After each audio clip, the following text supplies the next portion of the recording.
My biggest tips for starting your own business, and remember, I've had this business for 20 years this month, which has just literally flown. I've written down my biggest tips because I think they're really super key. If you're thinking of starting off on your own, start with a why. I think that's really important. Why is your business that you're about to launch into the world going to make a real difference? Now, it doesn't have to be super innovative or completely different from anyone else's business. It just has to have a point of view. Businesses fail. 80% of businesses fail. And a lot of people copy other people thinking that that's going to be their pathway in.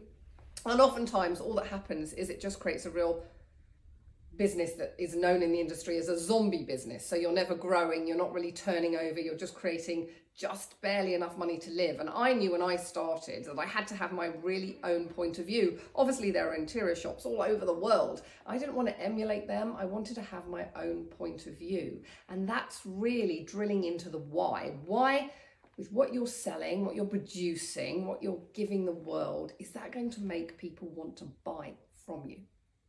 Tip number 2, assess your financing. I struggled probably in the first 5 to 7 years of starting my business with underestimating the amount of capital that I would need to do what I really needed to do to make a difference. So I would hate you to do what I did and kind of struggle on, and you've got this great idea and lots of things to put into production and to do, but you just can't do it because you're really stuffed with the financing. So I would say always get that business plan into place and literally overestimate the amount that you need, because you need so much as a startup.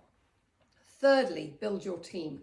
You cannot create a business without single-handedly. You need a team of people who are super skilled in all of their jobs. For me, that's marketing, that's PR, that's logistics, that's operations, that's customer services, that's tech. There's so many, that's warehousing, there's so many aspects to our business that if you try and do everything single-handedly, one, it's literally impossible, and you won't have a business that is sustainable. You'll have kind of a lifestyle business. And maybe, you have to drill into, do you want a lifestyle business? Do you want your business just to give you enough money in order to live, and you don't want a big team? And then that's completely fine. I knew I wanted to go global and I needed a big team to do that. And the thing that I underestimated in the beginning is I thought I could be jack of all trades and do a lot of the stuff myself. And yes, you have to do that to a degree, but as soon as you start getting a footing, you have to always get the most fabulous team you possibly can with a skill set that is so much better than your own.